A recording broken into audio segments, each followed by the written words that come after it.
Hello and welcome to my channel, On The Hook Crochet, where we talk about wearable crochet style. And let's find out what's on the hook. Alright, so I have several things I want to talk to y'all about today. It's Monday, a beautiful, beautiful spring day.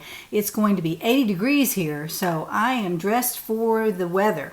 I am into my summer tops. And I wanted to talk about today several things. I have an acquisition that I want to show you. I have a giveaway that we're going to do and lots of really great gifts in there. And then I want to talk about this week. And this week I might be doing 3 videos, I don't know. But I'm calling this the week of the shawls. And what I'm doing is I'm going to focus on some lightweight shawls that you can wear in the summertime, whether to a dress-up occasion or just with your shorts or pants and a summer shirt like this. I'm just going to be talking about shawls this week. So what I wanted to do was invite you to bring a crochet project to your chair and work on that as we talk. And because I don't know how long this video will be, I have a special visitor that's coming in at the end of the video, so be sure you stay tuned for that. If you are new to my channel, I would hope that you'd subscribe.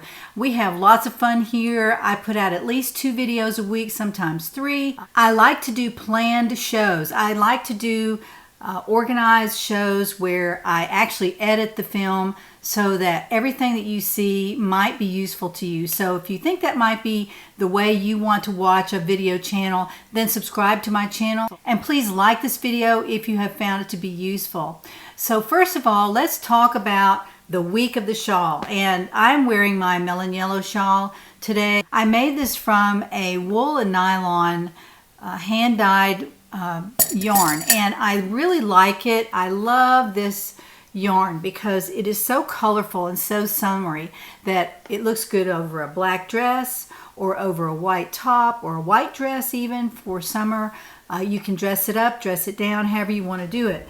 Now the front of this is connected with a toggle button, and if you've watched my videos for any length of time, you will know that I like to take my shawls and sew a button at the end so that I can wear them loosely around my neck. I don't have to tie them, and they don't have to be huge in order to stay on my neck. So what I do is I just sew a toggle button or just a regular button on the end of the shawl, and you can feed that through any hole in the shawl, and it looks great when you put it on. It stays where you put it, and that's the idea. I want the shawl not to be moving around on me all day. I don't want to have to adjust it, so I use a button to hold it together in the front. And let me show you the back. The back is just very short. It's not long.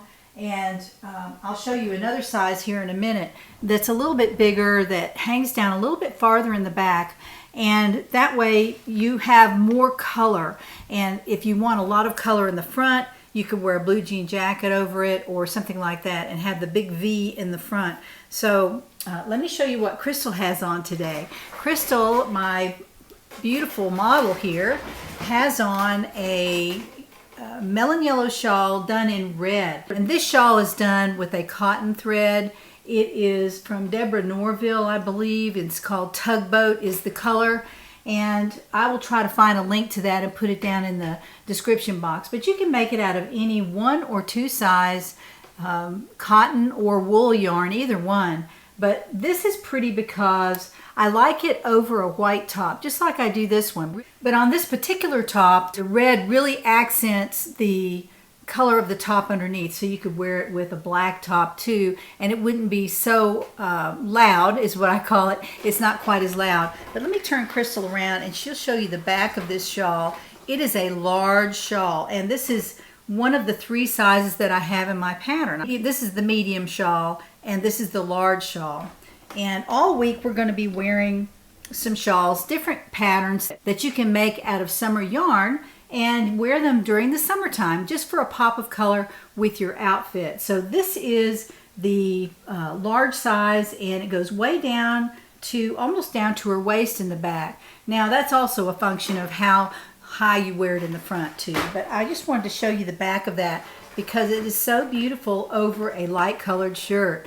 So here are 2 shawls for the shawl week, and we will have 2 more on in our next videos. Thank you, Crystal, for helping me model these shawls this week. The second thing I'd like to talk about is acquisitions, and I made one acquisition that came in this weekend, and I really want to show you the yarn that I've ordered. It should be in this week, so I'm excited. I'm really looking forward to seeing that yarn come in, and hopefully it'll be here before Friday at least, so I can show it to you. But I ordered a book called Every Which Way Crochet Borders. Can you see that? That is a beautiful book, and on the back is a picture of the author. Her name is Edie Ekman, and she's kind of a famous crocheter. I've seen her name several places. I can't tell you where, but she has a lot of patterns out there, and she's written this wonderful, wonderful book. And I just want to show you this. There are some beautiful borders in here. Look at all those different borders. I'm not stopping on the pages. I just want to show you. There are 139 patterns for customized edges. And what she concentrates on in this book is color. And many times a border will lose its effectiveness on your crochet project because of the colors. And for example, I marked one here. I use these little post-it things to mark some borders that I like. And this is one I really like. Let me get it up here where you can see it. I don't want to show you the directions, of course, but this is a border that is done in 3 different colors, and the base border is done in the green, and then she has 2 contrasting colors and then ends with the green as well. And on a blanket or an afghan, a lapghan or something like that, that would be absolutely beautiful. And a scarf. And so I've looked through here to find a good border for a scarf, and I'm designing a scarf right now. I can't find a border for it, and I'm still not finding a border in this book. I do love the borders in the book, though.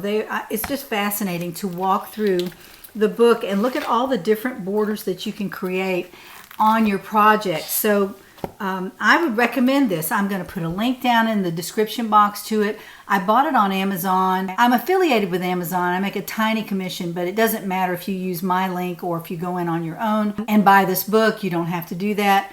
But I just wanted to put the link down there so you could go and read about it even if you didn't purchase the book. But it is a beautiful book. I'm glad to have this in my crochet library. I have a lot of books, and this will be a welcome addition to my library. And I wanted to also point out that it has the spiral rings on it. So when you find a border that you like, you can actually lay the book open on your desk or on your work surface, and you don't have to push the book and try to keep the book in place while you crochet the particular border. So it's really kind of nice. She also includes many of these crochet charts, and actually the charts are highlighted for the repetition, so you can see what is repeated all the way around. I think that is just such a really nice addition to this book. Every single border has a chart, so you can see exactly where she's talking about. Every border has a description, special notes, and a chart, and it also shows you how to read a pattern with words. So I think that's really important to practice on your pattern following with words, because not every pattern has a chart and not every pattern has a tutorial. So if y'all are only working with tutorials, you might want to try a pattern to crochet a garment to wear, or a blanket or something like that. So I'm just introducing this book. I really, really like it. This book was actually published in 2017, so I just wanted to show it to you. I really like it. Again, it is a welcome addition to my crochet library. Now on to the giveaway portion of my video today. Giveaway winner number 1 will receive a Clover crochet hook in size 7.0 millimeter. I gave one of these away last week, and another one came in the mail. I don't know if I reordered it or what happened, but I don't really need it. I have 2 of my own. I gave away one last week, and this is an extra crochet hook. So I am giving this away to giveaway winner number 1 this week. So be sure to go down and put a comment in the description box, and I'll tell you the keyword here in just a second. The second giveaway winner will receive a pattern from my Etsy shop. This time of our history, it is important that I can mail out from here. So I am trying to give away things that I can either email to you or that I can send in a very small package like a clover hook. Very easy to send. I can put it right in the mailbox and I don't have to go to the post office. So right now that's the way I'm going to be doing giveaways, with an exception of today's third winner, who will receive the new Crochet Surprise box. This came in the mail on Friday, and I just wanted to be sure that I gave it away this week. And I'm going to try click and ship, and that is furnished by the post office.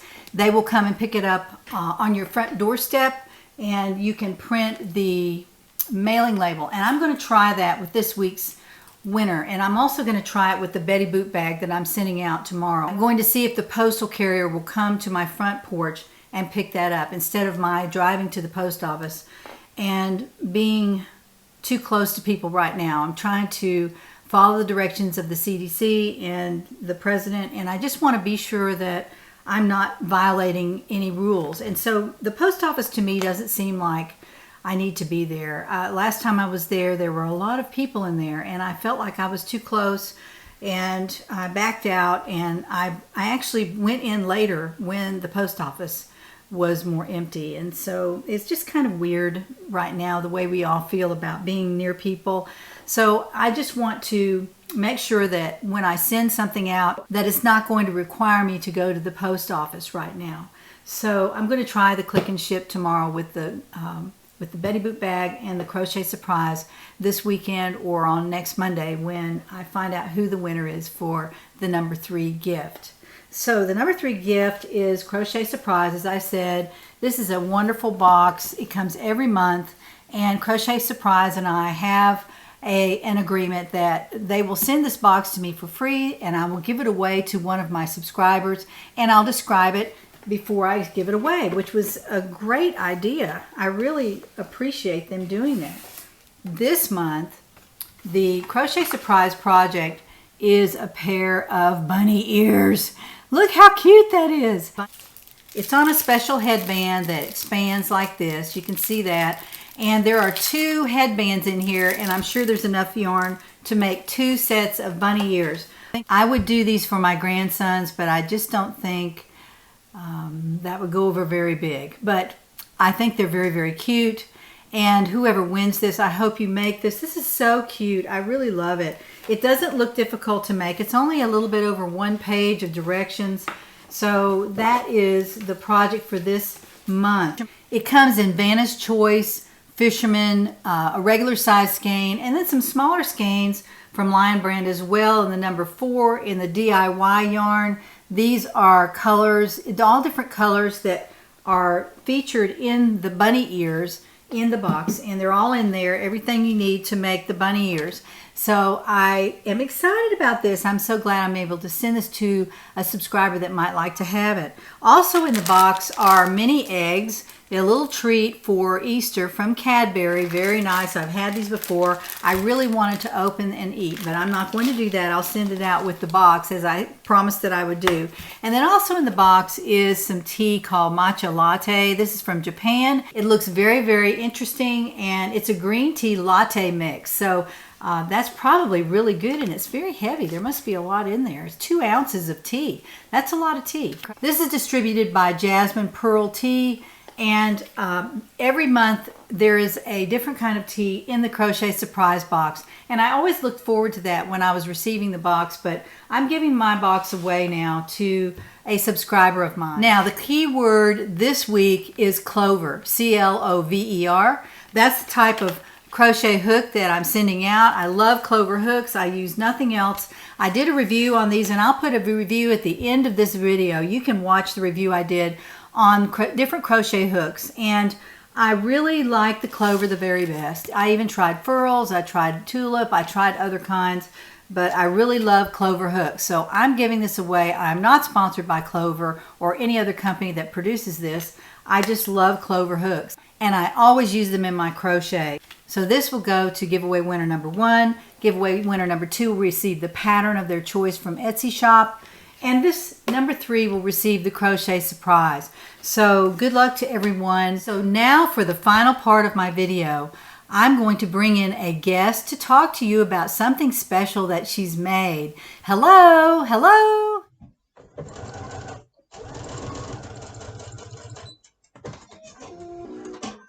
Oh, hey Jeannie. I just now finished this bag for Cheryl, and she's in California, and I want to show you a few of the features. She had one of her motifs that she suggested was a butterfly. So I found this great fabric of a butterfly fabric, both with a black background and a white background. But the black background I put on the outside of the bag, and her other choice of colors was teal. So the pocket is made of a teal with the snap, and I thought the medallion came out very pretty. See if I can show it to you. I'm new at doing all this, but I think you can see that. And this is the outside zipper pull tab, which turned out pretty cute. So the difference with this bag is that it has the clear window, which more and more people are requesting, and I'm getting better at doing it, and it's a lot of fun. So this one you can see through to the inside zipper, which has another pull tab on it with more of butterfly fabric on the inside. So, and of course it has a stitch marker tab, and that has another little cute pull tab for the inside zipper. So on this one, it has a different kind of fabric that I use, not only for the zipper binding on the inside, but also for the handles. Even though the handles are the same, that has the embroidered stitch on it, but also this leaf black fabric I use for the bottom of the bag, which I think turned out very nice. So this is going into the mail for Cheryl in the morning, and I hope she enjoys it, and I'm looking forward to making more and more bags as the summer is going quicker than I thought in terms of the schedule for those that are on the summer wait list. So let me know if you have interest in a bag that probably would be ready by the end of the summer. So hope to see y'all soon when all this craziness dies down a little bit. Bye. Hey, thank you, Joe. It was so nice to visit with you. Thank you for showing us the new bag and for sending a video, which made it really neat because I didn't have to have the bag here. You could show it to me there, and we could show it to my subscribers as well. I know they like to see project bags that you make. So thank you, Joe, for dropping in and talking to us today. Well, I hope you have a wonderful week. I'll be back as soon as possible with another video. So join me next time to find out what's on the hook.